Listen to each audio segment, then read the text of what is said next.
You can see my two dogs here. Dillis never goes far from me.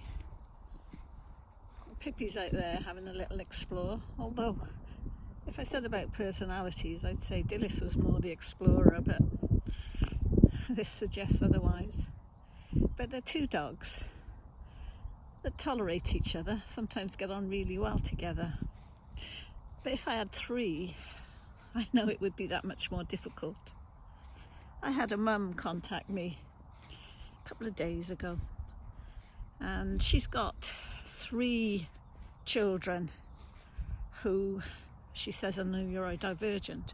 The first 2 have been given that diagnosis, 2 boys, and her 3rd child is a little girl.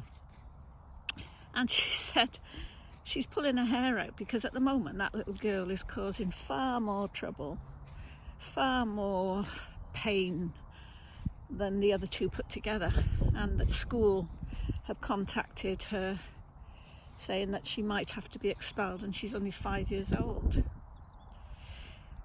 Now, she could well have a diagnosis of neurodivergence at some point in time, but what we also have to bear in mind is a 3rd child is a very unlucky child to a certain extent, because it's so much harder to get the attention of everybody.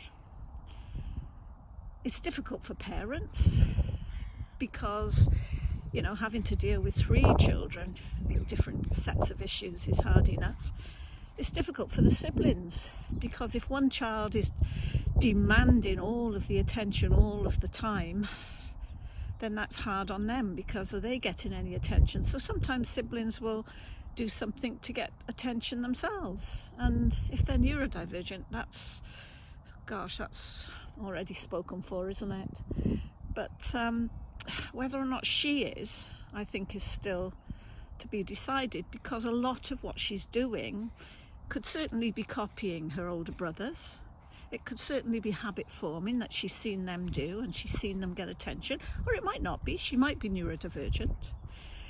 But it's so much harder being a 3rd child. It's so much harder. You attention seek all the time because you know you've come along 3rd.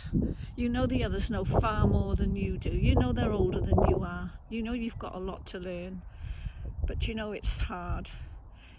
And again, I'd say it's always best to meet them where they are.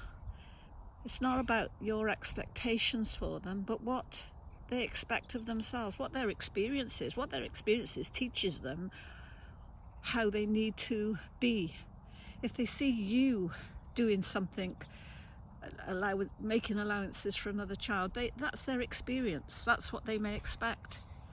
If they find that in school things are happening that they think are unjust and so on, then they will react according to that. And of course experiences at home, and now you are at home, does teach them how they need to behave in other circumstances.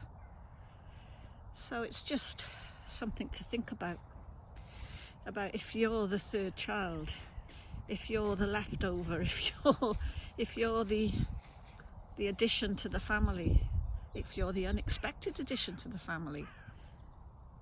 It's just remembering to bear in mind how hard that can be without looking for a diagnosis.